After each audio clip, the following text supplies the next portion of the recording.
Hi, it's Tom here. And before we get into this episode of Last Orders, I'd just like to say a huge thank you to everyone who has donated to our Christmas appeal so far.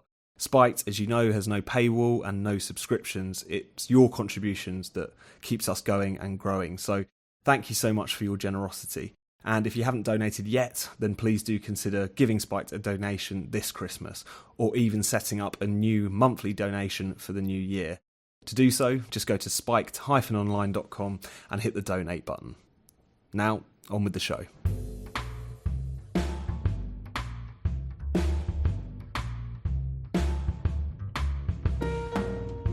Welcome to Last Orders, the Spiked podcast on all things nanny state. I'm Tom Slater, Deputy Editor at Spiked, and this is the show where myself and Chris Snowdon from the Institute of Economic Affairs discuss all things public health killjoyism with the help of an invited guest.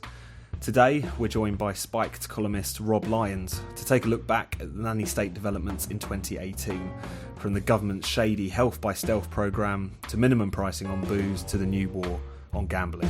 Enjoy.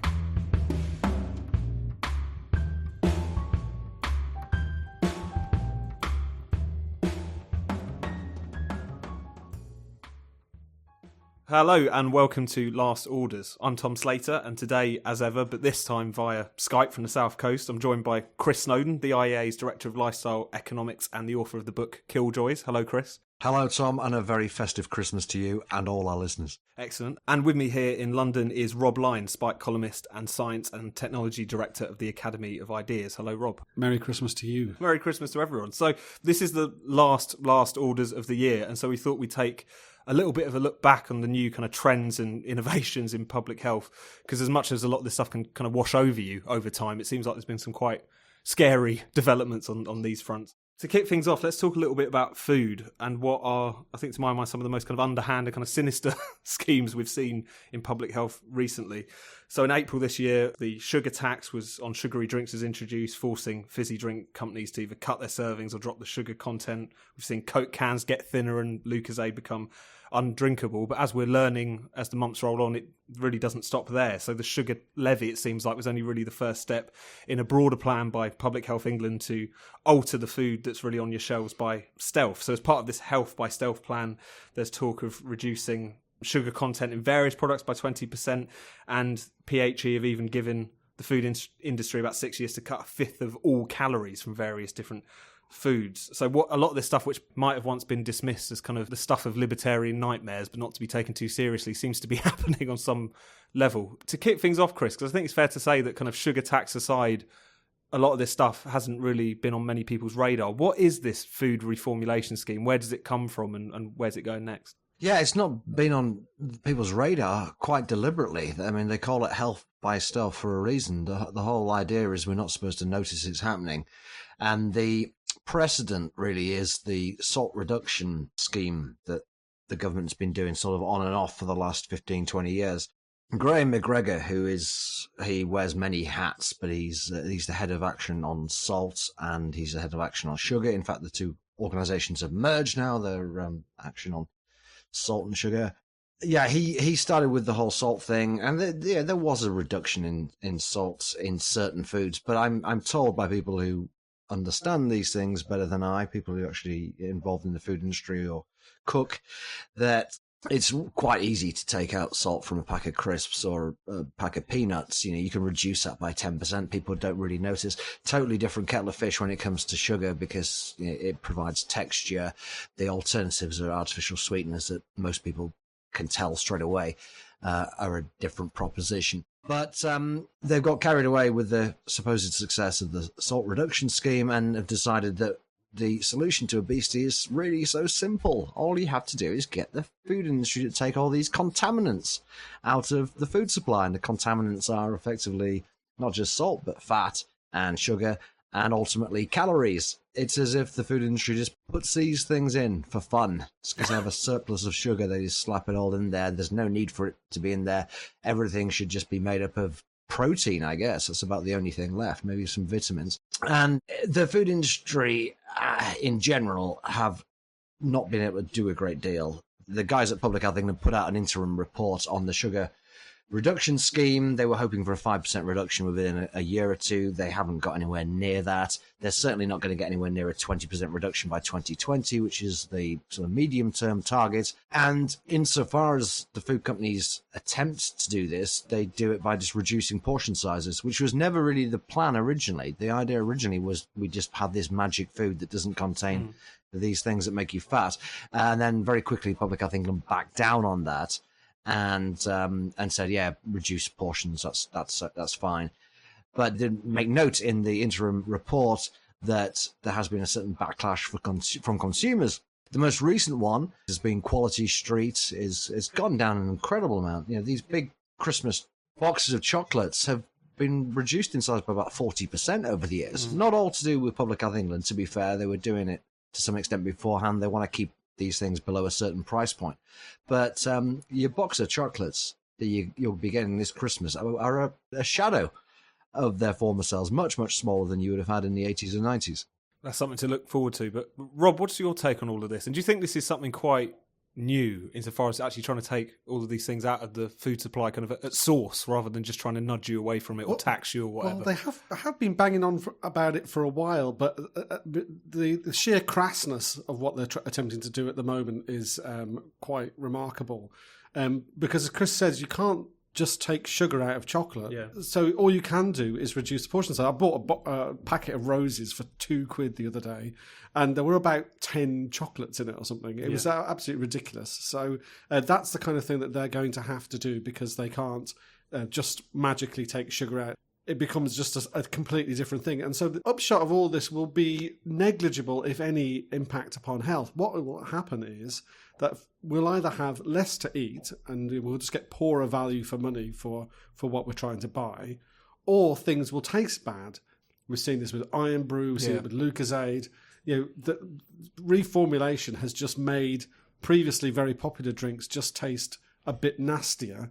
And completely unnecessarily, because there are low sugar alternatives to all of those fizzy drinks. In fact, Diet Coke has recently again popped up as the number one best-selling fizzy drink in the UK again. There are alternatives there already for people who really want to avoid sugar, and if you don't want to have chocolate with lots of sugar in it, just don't eat chocolate. I mean, it's really, really simple. You don't need to reformulate it. Just stop eating it. And can we just have proper chocolate for the rest of us who, I like it once in a while, or in fact want to binge on it, or whatever we want to do? Allow us that choice. So what really is very clear is that choice has been the victim in all of this, and health has not been aided in any way. But on that as well, because it's interesting you say about, you take sugar out of chocolate and you get something entirely different. But I think you wrote about this, Chris. What's strange about a lot of this is it kind of, we all know that public health types don't think much of ordinary people's ability to make choices for themselves. But it kind of assumes that if you just get the companies to change the recipes, and people will just carry on eating it. Like they just give they just take what they're given all the time. I mean, is there any evidence to suggest that sort of strategy is going to work in the long term? No, in fact, there's at least one randomized controlled trial looking exactly at this issue of reformulation to see what effects it has. And what actually happens is people just substitute for other products, so they end up consuming exactly the same number of calories. The same is exactly the same with reformulation and indeed taxation of sugary drinks. There's loads of evidence showing that yes, people do consume slightly fewer sugary drinks, but they make up for it by consuming other products which have sugar and or calories in them. So, for example, you've got studies showing that increasing the price of sugary drinks makes adolescents buy fewer of them, but they switch to milkshakes, grown-ups switch to beer. People seem to kind of almost unconsciously go for the same number of calories in a day, regardless of the price point or the reformulation. So if we were dealing in an evidence-based world, we would have taken this kind of stuff into account. But as usual, we're not doing that. And Rob is exactly right that the outcome is going to be a lot of switching to other products. I mean, people aren't stupid. This health by stealth thing is not going to work because people immediately can tell that the formula or the recipe has been changed. in principle, it should lead to people spending quite a bit more on their food. If you start shrinking everything but keep the price the same, people are going to be spending roughly 20% more on their food, and they're not happy about that. And the trouble is, they never really blame the government. They just think it's profiteering by the confectionery companies or the food industry, which generally speaking, it isn't. And it's a real challenge to try and get the message out there to people that it's not necessarily Quality Street or Cocoa Pops or whatever who are trying to screw over the consumer. They are being told to do it by the government. Blame the government. And of course, for a while, Brexit was blamed for the shrinking and disappearing Toblerones. Yeah, but all very strange. Very much so, yeah. And so, Rob, I mean, where do you see this kind of going next? Because it does feel like we've crossed a bit of a line here. I mean, for a very long time, it felt like if you're interested in nanny state stuff, you were talking about cigarettes and alcohol, a few other things. There we go. Where do you think public health are going to focus their attentions on next? Because if it's just seemingly food they're most interested in at this point. Lord knows where they're going to go next, because what happens is they introduce policies. They have a great big campaign to introduce a policy about something. And we've seen this with tobacco, and they love to copy the playbook of tobacco. Is they go for something, it has no significant effect. They blame consumers, and then they try to do something else. And so you can see that they will go after perhaps fat next and say, well, fat is full of calories, and an easy way to reduce calories would therefore be to reduce the amount of fat in things, and everything will taste like cardboard. They're doing exactly that, Rob. Sorry to interrupt, but that is part of the schedule. This is all laid out. If people want to dig into the documents from Public Health England, they've got a calorie reduction target by 2024, and they're working on a saturated fat target. They're working on new targets for salt, and they've already got them for sugar. This is all being taken care of as far as they're concerned, and it's the same idea every time.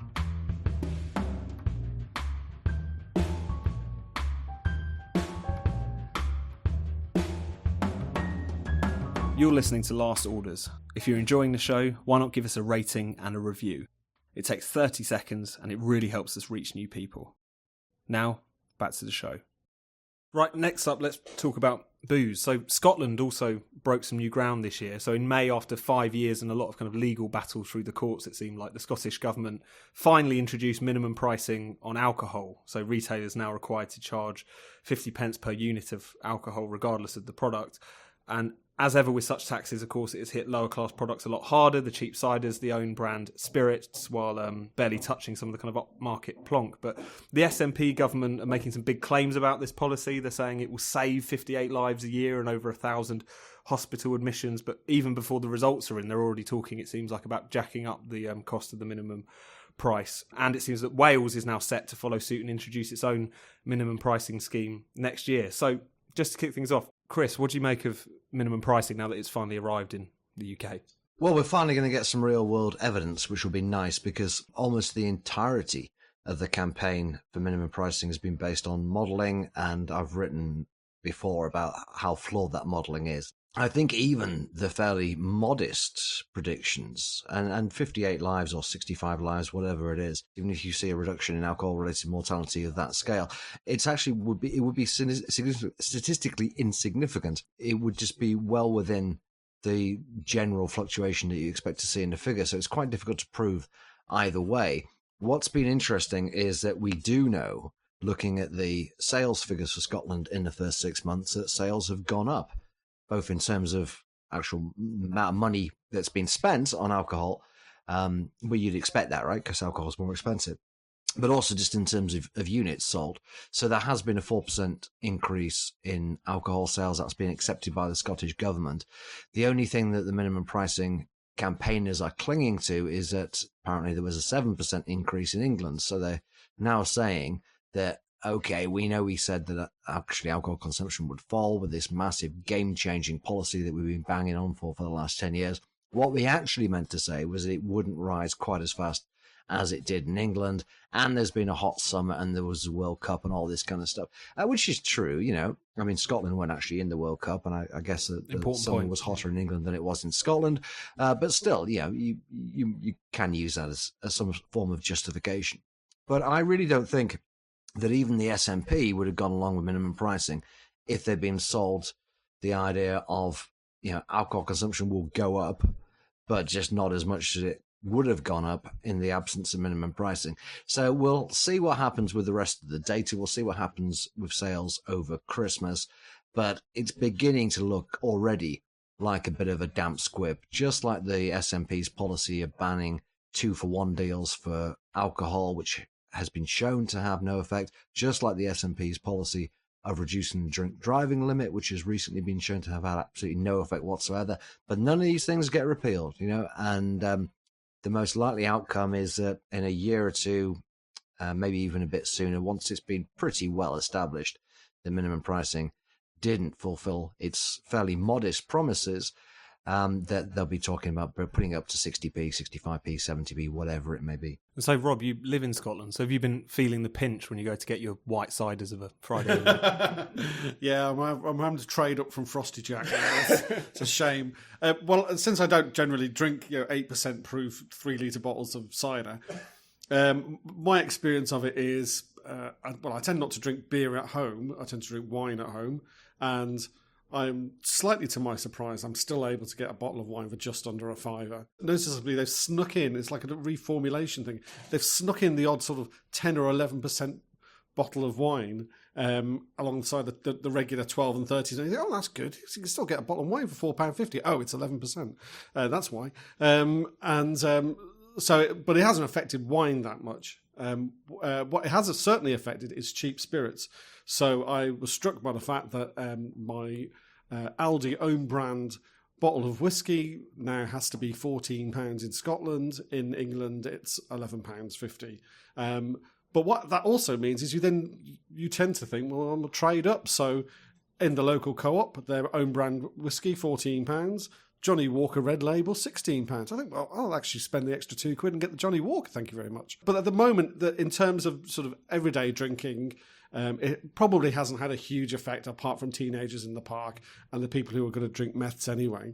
But as Chris says, that's going to be the argument for increasing it. So in the debate about setting the minimum price once they'd got the go-ahead from the courts that they could actually do it after all, although they in the end stuck with the 50p price that they'd originally established in 2012, the Liberal Democrats and other people in the Parliament were already talking about 60, 70p from the get-go. That's sure to come back. The price rises just really haven't been steep enough to have any effect. That will be the justification they use. And I think at the moment, most Scottish drinkers haven't really noticed it that much. So I think the outcome of this is that they are going to raise this minimum price to 60 or even 70p a unit. I think it's pretty inevitable, because otherwise they were going to have to accept that their policy has been a complete shambles. And I don't think they're going to do that. And they're illiberal enough that they really want to make sure poor people can't afford to drink. So, Chris, we've seen Scotland, now Wales. Is there much chance of this coming through in England anytime soon, do you think?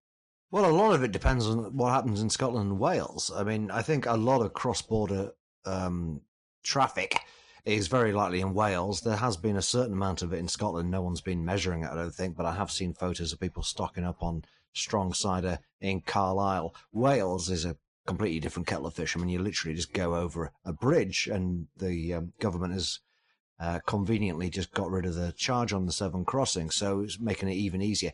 You're going to see cross-border trade Wales, England.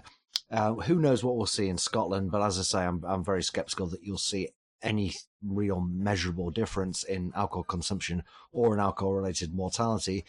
And so the government in Britain, which has always been pretty disinterested or uninterested in the policy since the early days of the Cameron government, will probably feel that it's not worth doing, and they certainly wouldn't want to get into doing it at 60 or 70p.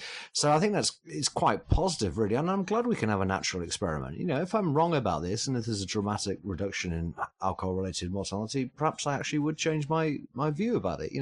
I've never thought it lightly. I don't think the early evidence suggests that is what's going to happen. The only downside in terms of England having an evidence-based policy on this is that the evaluation for the Westminster government's been done by Public Health England, and literally the first thing that Public Health England said when they were created in 2013 was, we need to do minimum pricing. You can expect to see some pretty biased evaluations both in Scotland and England, but if you can look at a graph in a year or two from the Office for National Statistics, and it clearly shows that alcohol-related mortality is still significantly higher in Scotland than it is in England, and that there hasn't been any noticeable dip in any of the major outcomes, then I think the English government would be obviously well within its means to say, look, this is not what we were promised, so we're not going to do it. So let us see what happens. I'm looking forward to getting the data on this. There's going to be a lot of propaganda probably on both sides in the meantime, but all I've heard is more or less like what Rob says. Actually, I was in Edinburgh recently, asked a taxi driver if it has any effect on him, and he said same as Rob, he hasn't really noticed it. But then I guess this guy wasn't drinking strong cider. I mean, it's the price of your Frosty Jacks has gone up 3 or 4-fold, and as Rob says, price of a cheap bottle of spirits has gone up by about 3 or 4 quid. So it will have an effect on quite a lot of people. And if you're really interested in the economics of it, rather keeping the public health stuff to one side for a moment, the early evidence suggests that it's been very good for convenience stores and corner shops, because they're now selling booze at a similar price to supermarkets. It's been very good for gin. Apparently the small convenience stores have seen a 90% increase in the sale of gin, and it's been very good for the big brands for the reason, again, that Rob alludes to, that now the gap between the Johnny Walkers or the Gordon's gin with the budget competitors has narrowed significantly. So actually a lot of these big booze companies like Diageo, who are lobbying against minimum pricing, are doing quite well from it, and I think they knew they'd do quite well from it. Actually, it was the principle of the government setting prices they objected to. So it's getting people on classier alcohol, it seems like. But Rob, is there a particular reason why not just Scotland and the SNP, who do have this kind of quite authoritarian streak anyway, but I mean, it seems that it's the devolved governments, it's the Waleses and the Scotlands of this world. They seem to be very ahead of the curve almost on a lot of kind of restrictions on various public health stuff. Why is that? Well, I mean, that's very true, and it was noticeable that Scotland was first on the smoking ban as well. And I think that is a sense of trying to define a purpose for themselves, because, I mean, they control all the kind of boring day-to-day stuff like schools and hospitals and whatever, but they don't hold the big levers of the economy. And not that the UK government exercises much of these things anymore either. Most of it's been handed over to technocrats at the Bank of England and stuff. But still, there is a real sense of, like, what are we for? And in the debates around the smoking ban, that was very much to the fore as, like, this is going to be Scotland at the fore of doing something really innovative. And the same with minimum pricing. It gives them a sense that we're better than other assemblies and parliaments because we're doing something. And so I think it's very interesting that Mark Drakeford, who's just become the leader of Welsh Labour, again looking for a new policy, an innovative policy to stamp his mark on things, is talking about banning smoking in city centres outdoors. He's also the guy who tried to ban vaping indoors only last year. And very nearly succeeded. It's just really sad, I think. I think Rob's right that these people are trying to make a mark and they're trying to get the eyes of the world on their, fairly small country from time to time. But it's just, why can't they do it by legalizing things? Why can't they do it through liberalization? That would equally get the world's attention. It's always just by destroying things, by making things more expensive, by banning things. And it's not just the Welsh government, the Scottish government, obviously the Tories and the Labour Party, and certainly the Lib Dems in England. Yeah, everyone's on the same kind of thing. If you want to make a mark in politics these days, it's all about what freedoms you can destroy next.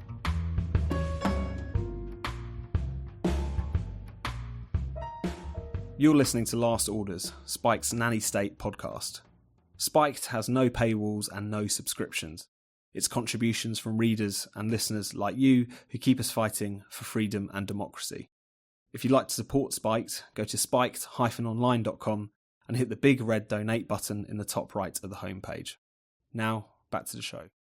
So finally, let's talk about gambling. I think it's fair to say we probably haven't talked about gambling, with the exception of last month, a hell of a lot on this podcast, largely because it feels that up to now it's been something which doesn't come up as much in a lot of these public health discussions. But this year that definitely changed. So the biggest story, of course, was the Tories forcing fixed odds betting terminals in betting shops to lower their maximum stake to £2, but that only really seemed to be the beginning. So ever since that whole policy was coming through, we've seen a lot of discussion about regulating online gambling, even a lot of discussion, which I don't fully understand, about how there's apparently an uptick in problem gambling amongst children. Chris, could you just tell us a little bit about this? Not necessarily about FOBTs, because we did talk about that quite recently, but is this something new here, that there seems to be more and more interest in gambling? Yeah, I think the whole FOBT issue just opened the floodgates. And you often see this in public health. The smoking ban in 2007 was a good example. There'd been bits of regulation around smoking. There'd been, incremental tax rises on tobacco. But once the smoking ban came in, it was just one thing after another. It was like politicians thought, yes, this has been done. This has got people's attention. It seems to be working from our perspective.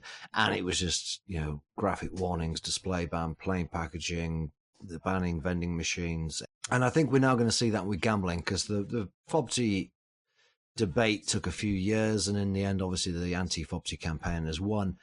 But immediately, the day of the announcement, people started saying, what about online? What about advertising?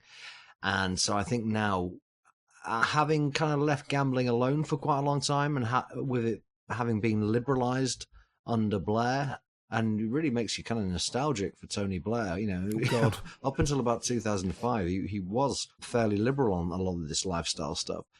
But Blair kind of liberalised gambling. He didn't do it as much as he planned to, because the backbenchers and the Tories got in the way. But gambling has basically been left alone since 1968. And now with this fixed odds betting terminal issue, you can see that there is an appetite now amongst a lot of people. They can sense blood. They can sense that politicians are prepared to do something about this. You've got Derek Webb, who I mentioned last month on the podcast, who's very keen to, as he says, fight where he can win. So it's just a matter of picking the easiest target. And the easiest target at the moment, because online is really quite tricky to regulate, is advertising. And the big bookies, they've given up on this straight away. They've just said, look, we're going to voluntarily not advertise what they call whistle to whistle. So basically during and indeed before and after sporting events, which of course is their prime time. It's the obvious time for them to advertise. So I think they've made a big tactical error there, the gambling industry. I have no inside knowledge on what their thinking was on that. But if they think that they're going to prevent further regulation by voluntarily, stopping advertising for most of the evening, then I think they're sorely mistaken. And the next step will definitely be to try and regulate online gambling even more. And Rob, what do you make of all of this? Because it is a bit of a strange departure, because it feels like it's not even entirely clear to me, I said this last month, that this is really a public health issue. It's not entirely clear. There's been some explosion in problem gambling that we're all seeing kind of spilling out onto our streets. And it's interesting, especially in the FOBTs discussion, how quickly an MP or a commentator talking about how much they hated FOBTs, it was often about betting shops and how they are blighting high streets and offending middle-class eyes, etc. What do you make of all of this? Is it just a kind of, it's almost like people are offended by its presence more than anything else, and they're trying to clean up the mess that Blair or anyone else left for them? It is very interesting how often these things become public health issues now, get redefined as public health issues. So they're not moral issues anymore. It's not like, you're bad for gambling, because that doesn't fly. Everything seems to be becoming, like the reports about drink driving, that's a public health issue now. Yeah. Like stabbings in London, that's a public health issue. So it seems to be, there's a clear sense that this is a way in which we can frame discussions that we used to frame as moral or political, and now say, it's all about health, and therefore there can't be any argument about it, because why would you want people to be sick or die? So it's very interesting what Chris is talking about with the betting companies already doing this whistle-to-whistle ban, voluntary ban, because it's amazing that they haven't learned the lessons from tobacco, from alcohol, from the food industry, particularly the food industry, has softly all the way along. Oh yeah, of course we'll do this and we'll do that. And there is no satisfying these campaigners. They want to see gambling banned altogether, ideally. They'd like prohibition of tobacco and cigarettes and all sorts of things. And so while they may be able to sort of point to this and very briefly say, we've delayed things a bit, actually in the long run, by conceding the argument in the long run, they're making it easier for much more extensive restrictions on these things. And it's not clear, particularly with gambling, that there is a growing problem over this. Except to the extent that, now that we're coming out of the 10-year recession, people have got a bob or two more, and maybe people will start gambling a bit more. But apart from that, I can't see why there is any need at this particular moment in time for greater restrictions on gambling. And Chris, after FOBTs, how long do you reckon it will be before we see something, particularly on online gambling, which, as you say, is really in the kind of frame at the moment? Yeah, well, it's difficult to see what exactly they can do. I was pointing out for years and years during the FOBT debate that you can go online with your mobile phone anywhere, anytime, play exactly the same games for higher stakes and play them even faster than on a FOBT. And it's only now that FOBT's been clamped down on that everyone seems to suddenly realise, oh God, that's true, yeah, we're going to have to do something about it. You can do a certain amount. It's not quite the Wild West that people sometimes imply. But eventually, if you clamp down on these things enough, people will go onto the unregulated market, as people do in America, where online gambling is still basically illegal. There's a lot of gambling in the essentially illegal sector, and every now and again these companies just disappear with everybody's money, so it becomes a big problem. I suspect I mentioned Derek Webb saying he's going to fight where he can win.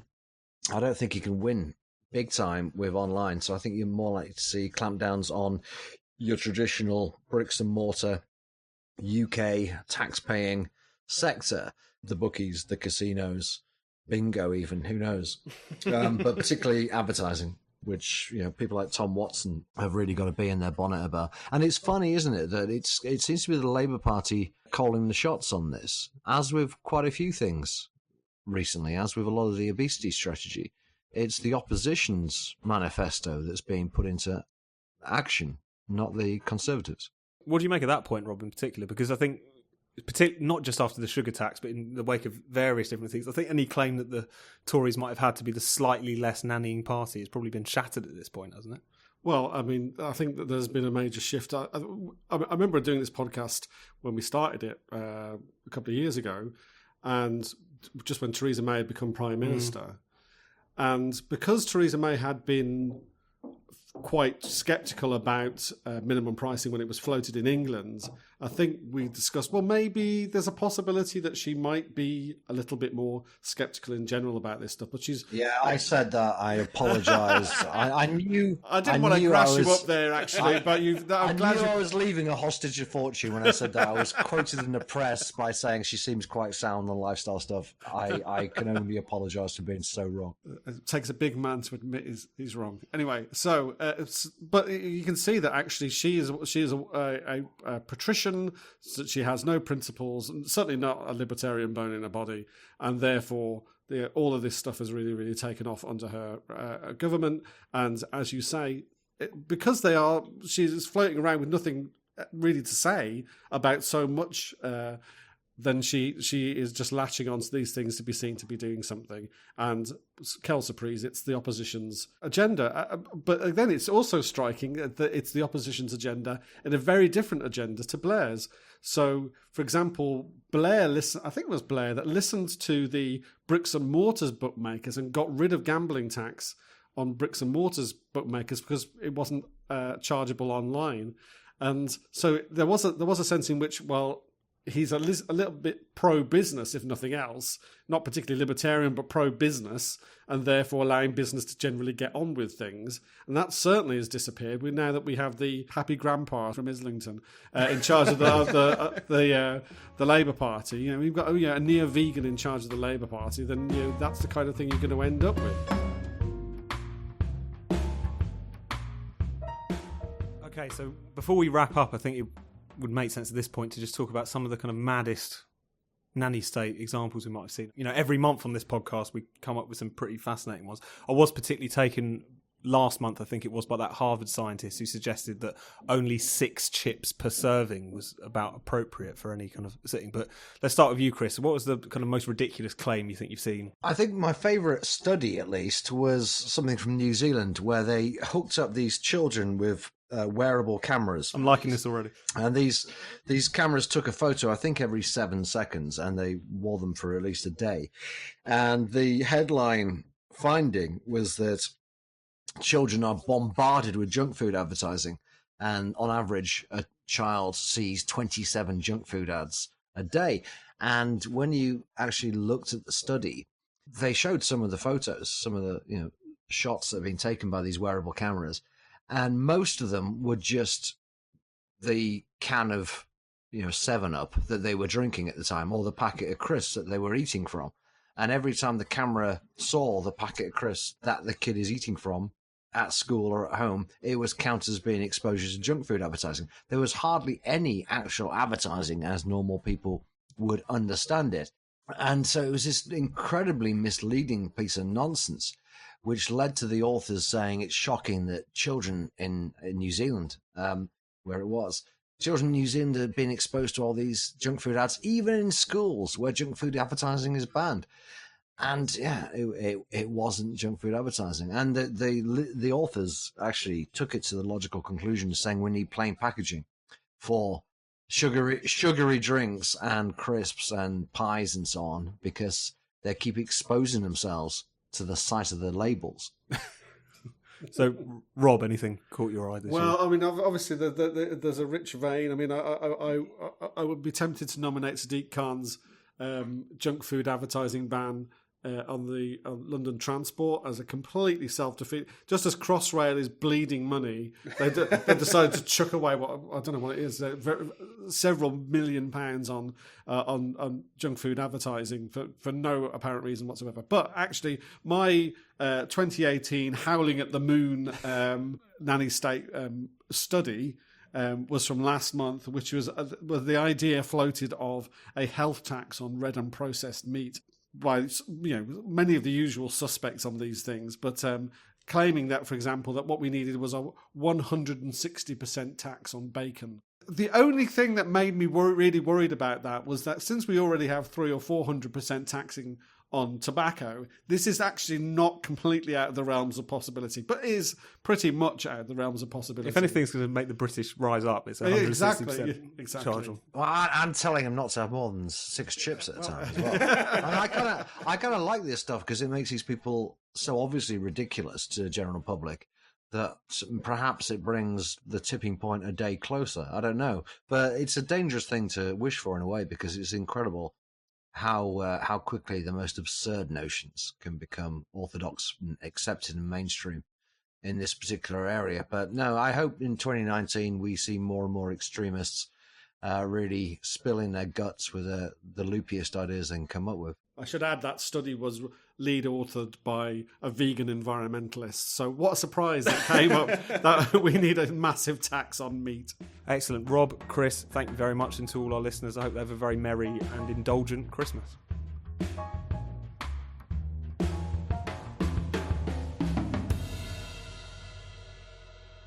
You've been listening to Last Orders. Be sure to subscribe to this podcast wherever you get your podcasts. If you like the show, do give us a rating and a review. And if you haven't already, please do consider making a donation to Spiked's Christmas appeal. Just go to spiked-online.com and hit the big red donate button. Thanks for listening, thanks for your support, and see you in the new year.